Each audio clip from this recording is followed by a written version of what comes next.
Hello, Jai Hind, my dear children. Welcome to my virtual class. I'm your Tulika ma'am, and I'll be teaching you your English literature today. And today's chapter topic is Making of a Scientist. Now, many of you sitting there back at your home, you dream of different professions, isn't it? You aspire of different professions. Someone you want to be an engineer, some a doctor, some a teacher, some a scientist, isn't it? And all your professions are very much connected to your passions, isn't it? You love to. Why do you want to become a doctor? Why do you want to become a teacher? Because you want to teach the children. You want to guide the children in the right way. This is what I used to say when I was a young one. My father wanted me to become an engineer, but I didn't. I never wanted to be an engineer. Always I said, no, I'll be like my English teacher. She was my model, role model of my life. She was my role model of my life, and I used to say, I want to become like the Panita ma'am. I want to become a teacher. So, this passion, the spark of this passion which you have in yourself, it gets reflected from your childhood only. The only thing you need is to recognize it. What is the spark you are blessed with? What is the spark you are born with? What are the strong innate qualities you are having? And that would help you to know your profession which you want to take up as your career ahead. So, children, today I'll be teaching you a very interesting story about a scientist, and the scientist is Richard H. Ebright. Richard, from his very tender age, when he was in his kindergarten, he had a peculiar habit, children. He had an habit of collecting rocks, fossils, butterflies, coins. When he was in his mere second standard,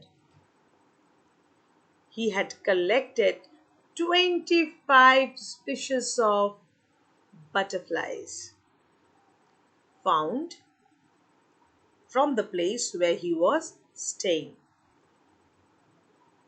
Right. As a student, he was very intelligent. He was a big support to his mother, who had lost his husband when Richard was very young. Later, in the later periods, we would read that Richard was the first to discover, to read the cell from its own blueprint. From the blueprint of the DNA. To read the cell from the blueprint of the DNA. Later period he discovered this, we would learn this, right? So let us start our class today. So children, let us all start knowing more about this scientist who discovered how the cell is read from the blueprint of its DNA. Right? Are you ready with me? So join me. I have made a PDF. I prepared a PDF for you people.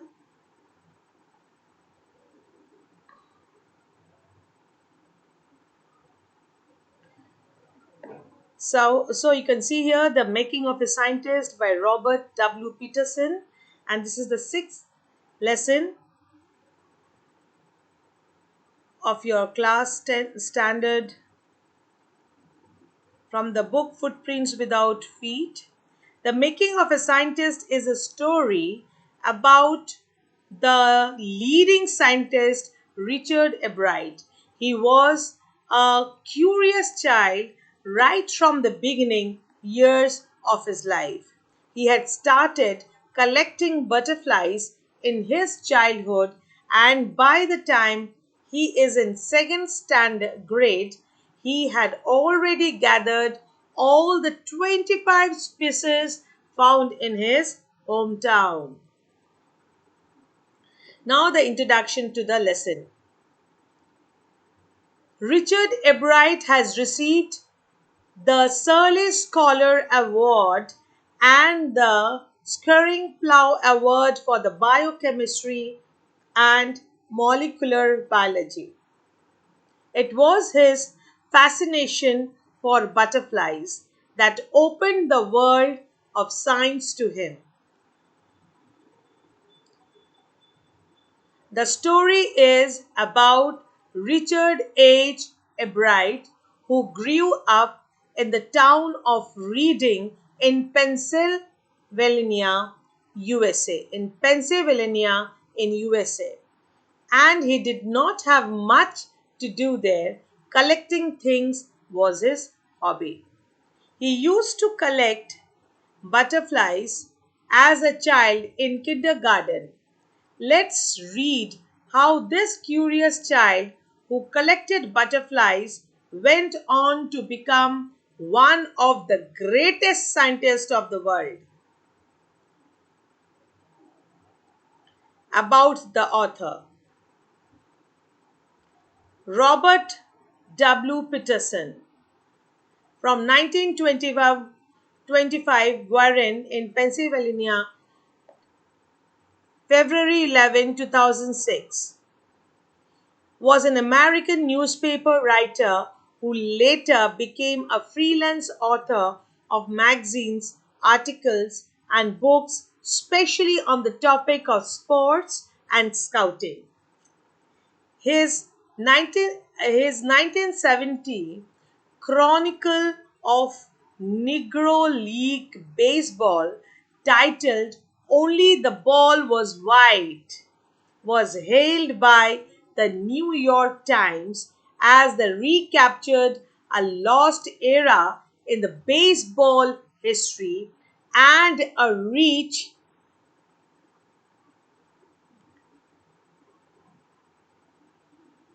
and uh, baseball history and uh, the commissioner at the time, Bowie Cohen, later credit, uh, gra- credited Peterson's book with having focused greater attention on the accomplishment of Negro League players, leading to their admission to the Baseball Hall of Fame.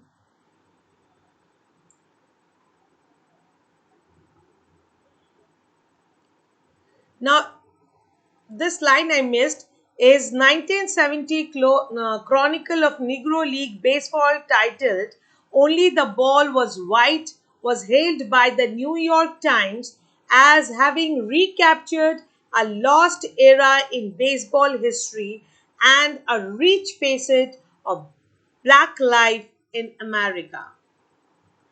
The baseball commissioner at the time, Bowie Cohen, later credited Peterson's book with having focused greater attention on the accomplishment of Negro League players, leading to the admission to the Baseball Hall of Fame. Now, what is the moral we learn? The author mentions three qualities that go into making a scientist: a first rate mind, curiosity, and the will to win for the right reason. So, what were the uh, virtues which was present in the scientist.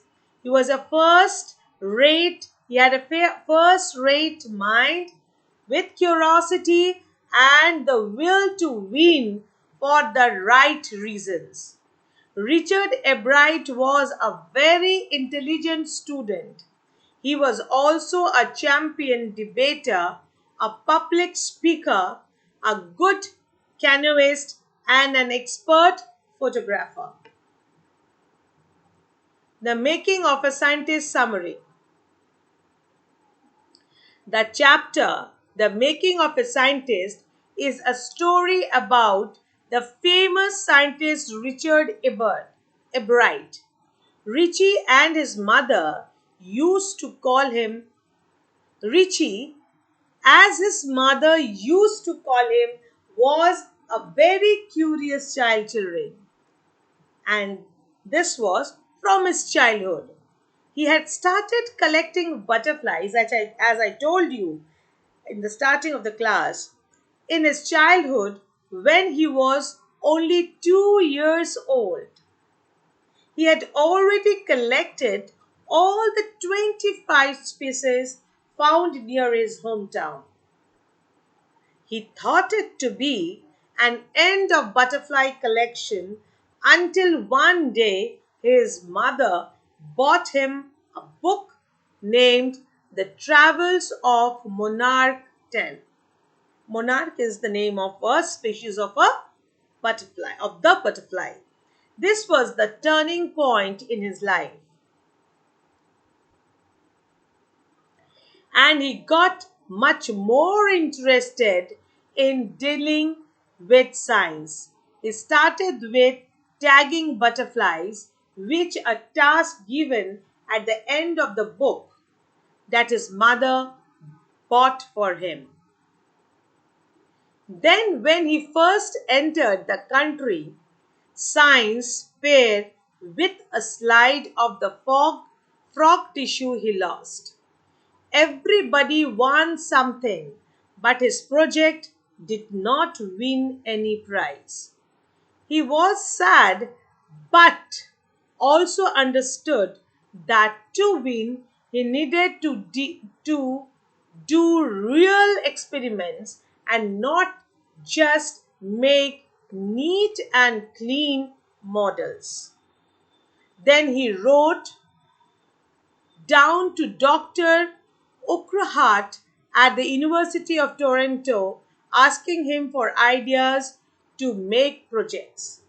He stayed busy during his high school, working on the long list sent to him by Dr. Ukruhat. Then, for the next year's fair, he chose the project of looking at the viral disease that killed nearly all the monarch caterpillars every few years. He thought that the reason for this could be a beetle. So he started raising caterpillars in the presence of beetles but could not get any result. So when he showed his trial experiment at the county science fair, his project won a prize. Then for the next year, he made an experiment to show that the viceroy butterflies copied monarchs. This project also made him win prizes. Then Richard started his research as to the purpose of the 12 golden spots on the back of a monarch pupa. Everybody believed that it was just a design, but Dr. Ukrahat thought otherwise. Then Ebright and another brilliant science student got together and made a device that could show that the gold spots were responsible for realizing a hormone that was necessary for its growth. With the help of sophisticated instruments at one of the labs, he got a chance to work and found the chemical structure of the hormone in the gold spots. Then one day, while looking at the photo of the chemical structure, he solved one of the biggest puzzles of life. He came to know how a cell blueprint its DNA. It was a big breakthrough.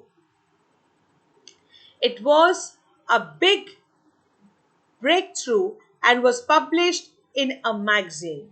He also had many other interests and also admired his social studies teacher as one of he was the one who used to give him new ideas. He was a good debating, public speaking, and great canoeist. He never used to win for the sake of winning children or to get some prizes, but because he wanted to be the best at whatever he used to do. And you should learn this, that just to get a rank or get some medals, please don't work hard. You please work hard because you just have an aspiration within you that you have to be the best in whatever you do. If you are drawing, there also you should give your best. If you're writing, there also you should give your best. When you're studying, there also you should give your best.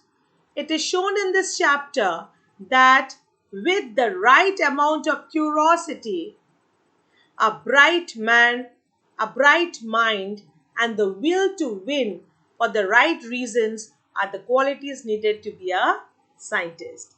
His mother also played a big role in making him what he was, as it was she who supported him throughout his journey and bought him the book The Travels of Monarch 10, which aroused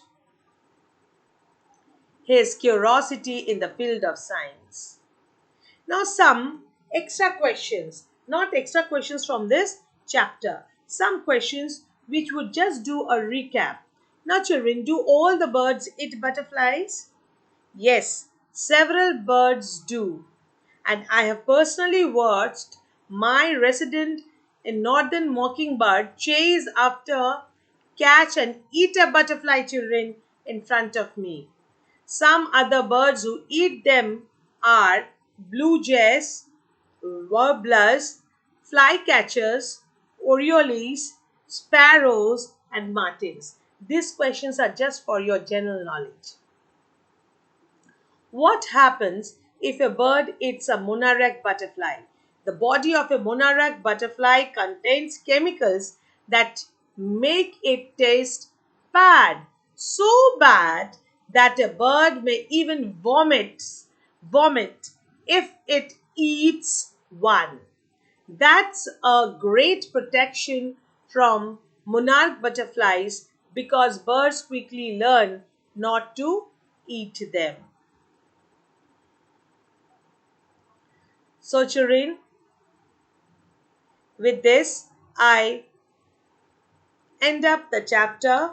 I'll be sharing the extra questions in a PDF in my WhatsApp window. So, please join me. I'll be sharing in this app also. So, please join me in the WhatsApp window for your PDF for the extra questions, and you know very well how to write your extra questions. Only the questions can be mentioned in your A notebooks just to keep to make it to which would help you to make a question bank. The answers you may keep it in the PDF form. It would be there in your secured with the in the app, isn't it? Whenever you want to go through the extra questions, you can just but the questions should have a mention in your literature notebooks, and the literature notebook should have the exercise questions also with the cover page and the index and the moral. Thank you, children. Have a nice day and join me again tomorrow for the class. We will be very soon we'll be starting the revision classes. I'll be discussing the revision plans with you. Thank you. Jai Hind.